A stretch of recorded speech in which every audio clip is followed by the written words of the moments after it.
Hey, I'm back. This is Chandler for Melder Production, and today I'm going to show you how you can create some analog style filters with MTurboFilter. I showed this before, but things changed and some of the syntax and other things have changed, so I thought I'd update you. Luckily, it's easier now, and this time I'll try to focus on more of the maybe analog aspects that people care about. So I'm going to do this in Sound Factory, but the same thing applies to the standalone plugin as well. So we'll get started here. I just have Sound Factory with kind of like the basic settings here. Have this in here with a saw wave. Nothing too interesting. So let's start from there and let's put in MTurboFilter. I'll pop it out here just so you can see it, and I'll start with default, or I don't need that. Yeah, I'll erase everything here. And we're probably going to need this here, the analyzer, just so we can see what we're doing. So I have it now. Even though it kind of has this here, there's no filter applied to anything. Actually, let me adjust this now. I want to move the smoothness down just so we can see every single harmonic. That'll be helpful to us. Here we go. Now, the first thing we want to do is we want to add a low-pass filter. Now, you can do that easily with LP like this. And that's great, but if we turn the Q up here,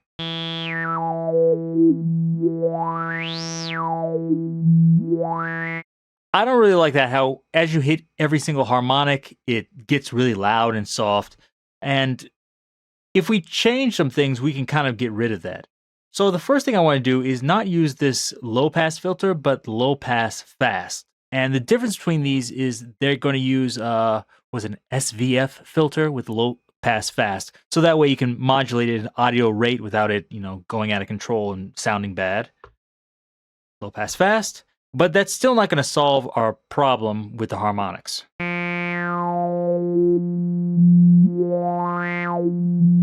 That.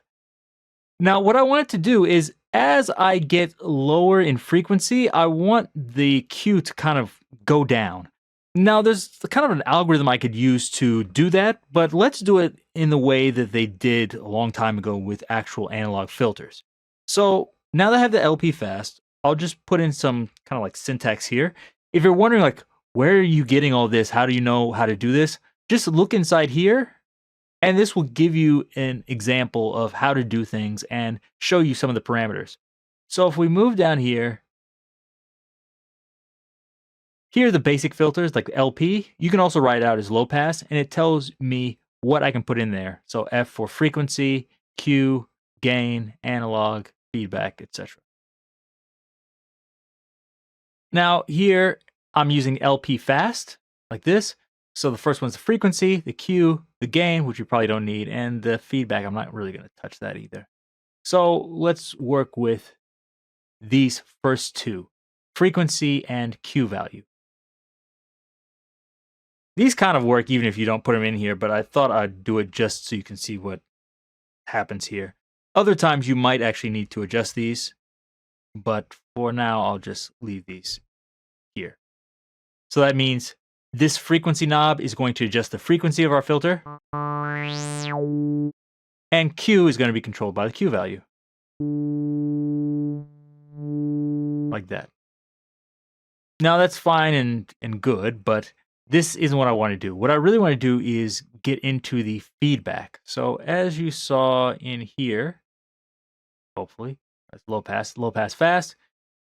Here you have feedback.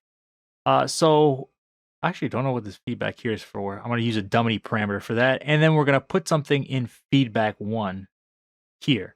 So that way, when it's going through the filter, it's going to be hit by something in feedback 1, which is going to reduce that Q value as we move down.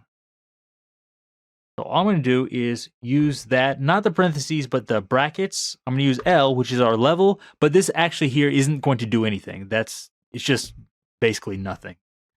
I'm going to put a semicolon here, and now what I want to insert is a high-pass filter, specifically a high-pass 6 filter, 6 decibels per octave. I'm going to make sure that's not set at the F, which it is by default now, but instead I want to use a parentheses, set it at 200 hertz. I believe that's how old analog ones were set, or something close to that. Add our ending parentheses, and then remember to put our bracket in here. Boom. So now it should work exactly the same, but as we get down to these lower frequencies, the Q should decrease like this. So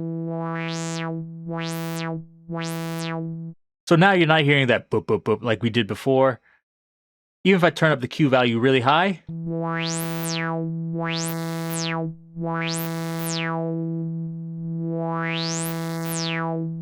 you're not getting that bumpiness anymore, because as it gets lower, closer to that 200, is being cut off by that high pass filter in the feedback, and that's getting rid of it. So this is something like you might get with analog filters. And this can be even more pronounced if I use some modulation on it. Let's try something like this, like maybe get with like an old funk bass or something.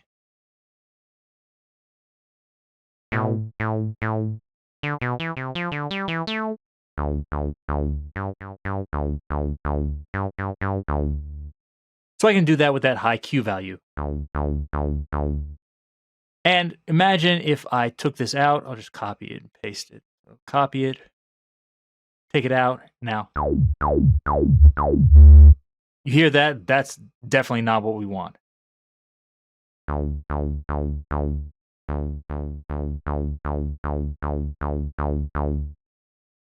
Cool. So we have that now. The next thing we want to do is get some saturation in there. I'm going to remove that for a second, and I'm going to move this up. And I want to switch this oscillator to a sine wave. And you might be wondering, why am I doing this? That's not good for filtering, but what we're going to do is add some saturation, and this will just help us see it and hear it as well. So if I just add sat here, semicolon before that, this is going to add some saturation before it goes into the filter. So that way when I move the drive up, you see, oh, okay, there's some saturation there. But you can barely hear that. Of course, if I crank the input up a bit, I'll turn this down for a second.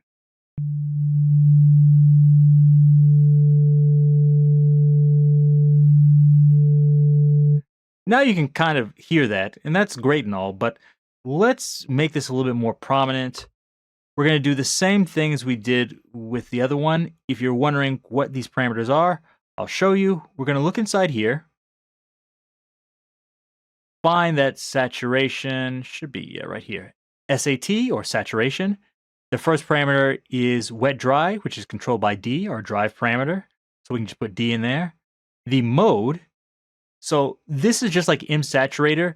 The mode goes from 0 to 8. And so 0 will be kind of like the very soft clipping. 1 will be a little bit more driven soft clipping. I think 3 or 2 and 3 are also soft clipping. I think 4 is when you get into more of the hard clipping.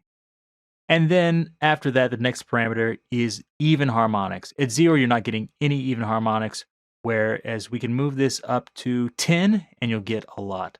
So let's set the mode to maybe about 4, I guess. So that should give us a decent amount of clipping. And then I'll go through the even harmonics so you can hear what it does. As I said, the first parameter, D, just so it can be controlled by that drive. Next, I'll set this at 4, like I said, so we're getting somewhat of a clipped sound. And then have this at 0, and then put our ending parentheses there. I'll move this down. Let's take a listen to it. You can kind of see there. Let me turn up the input here.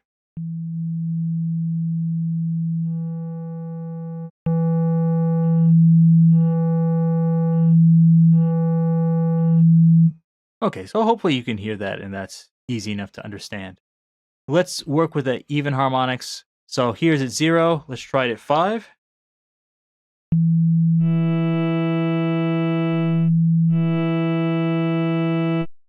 that's very prominent, and hopefully you can hear that fairly well. Let's hear it at 10.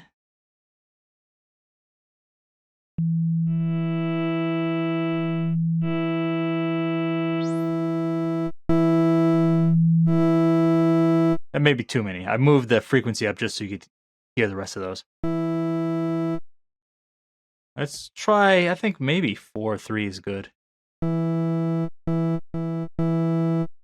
3.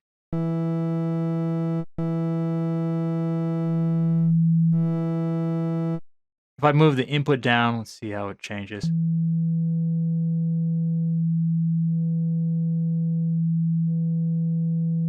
I can kind of hear that.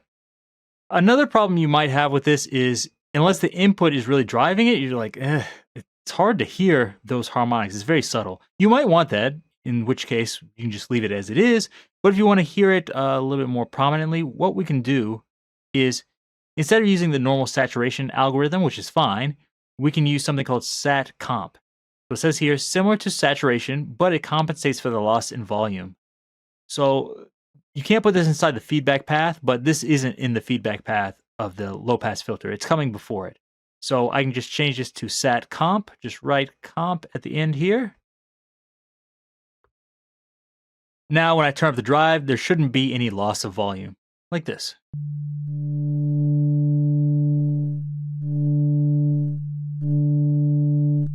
It's a different sound. And let's hear it on something else. So that was a sine wave. Let's try a triangle wave.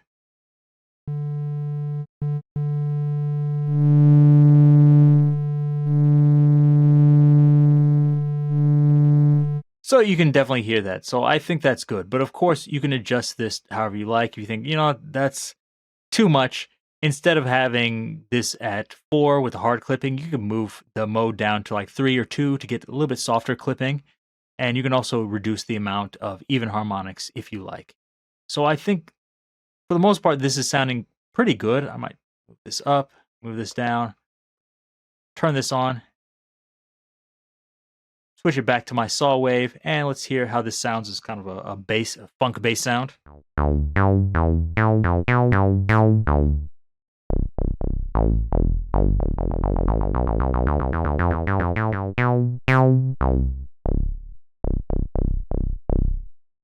Cool. So I'm liking that a lot, and we could stop there, but one of the things that sometimes bothers me is this is set at 200 hertz, which is fine, but what if I want this to be adjustable? Let's make this so we can control this frequency for the high pass filter, so it's not always here at 200. Maybe I want something that starts a little bit higher or a little bit lower. So let's do some math and do that. So right now we have it at 200. I'm going to multiply that by this term in here by 1 plus, and let's see here, maybe I should use C. So C is our character knob here. Make sure I use the ending parentheses. It tells you at the bottom if you made a mistake or not, and if your algorithm doesn't make any sense. So basically what this will do is it's going to take whatever our value of C is. In this case, it's going to be 0, add 1, so 1 times 200. So this is exactly what we had before. Okay, now let's say I move this up to 50. Okay, so now it'll be 1 plus 50, or in this case, it's not 50, it's 0.5. So 1.5 times 200, so it'll be about maybe 300, I guess. So that means our high-pass filter is shifted up, so the Q value is going to start to decrease at an even higher frequency. And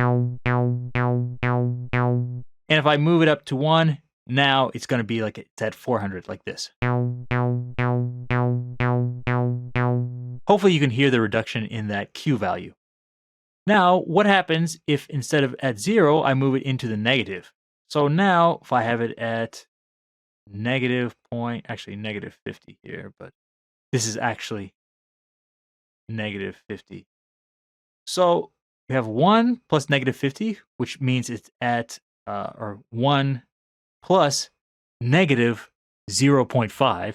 So then we're left with 0.5 times 200. That means that 200. So now we're going to get more of the Q value. And if I move the character down to negative 100, it's the same as 1. So 1 plus negative 1 is 0. Times 200 is 0, which means the high-pass filter is essentially off. So it'd be like I didn't have any of this stuff in the feedback filter, like this. You hear how that same problem's happening again. And we can adjust this. So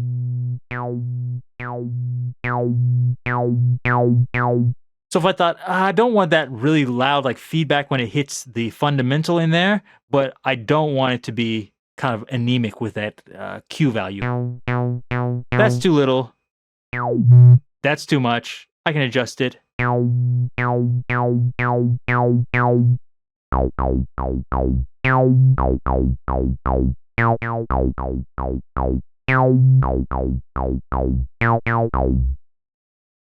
So this is what I came up with. I think it's fairly easy. Hopefully I explained it well so you understand how to do everything and what everything does, and you can do this yourself. But by using this now, we can adjust the drive for the filter. We can change the character, which will change how fast our Q decreases as the frequency goes down. And you can do a number of other things. You could add more or less saturation to it and adjust this yourself. You might be able to even come up with your own interesting and cool filters. So hopefully you found this interesting. If you did, give me a thumbs up. If you have any questions or comments, leave those down below, and be sure to check out all the other plugins at melterproduction.com. Till next time, see you.